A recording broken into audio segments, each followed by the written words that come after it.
बाहर निकाल जल्दी बाहर आ। এরপরে তো পতাকা কাপড় চোপড় থালা বাসন সহ কিচেন স্নেক বের হয়ে আসে।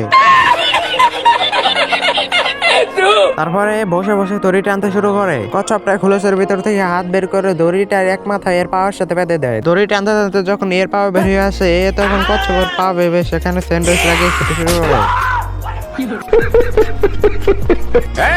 बाहर निकाल जल्दी बाहर आ। হ্যাঁ বড় ভাই বলেন বলেন।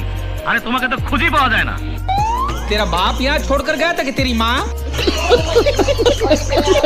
পরে কচ্ছপে খোলসটাকে পানি বের করে রেখে ভিজিয়ে দেয়। मौसम तो ऐसा लग रहा है दिल गार्डन गार्डन हो रहा है। যাই হোক, শীতের একটু গোসল হলো, এটাই অনেক। না জানি আমার বন্ধুর মতো কয়দিন ধরে গোসল করে না। এ কি এরা শীতের মতো আইসক্রিম খায় নাকি? ও ভুল হইছে, এদের এখানে বোধহয় গরমকাল। তাই তো বলি, এদের এখানে যদি শীতকাল থাকতো তাহলে আমার মতো সবকিছু বাদ দিয়ে কম্বলের নিচে শুয়ে থাকতো।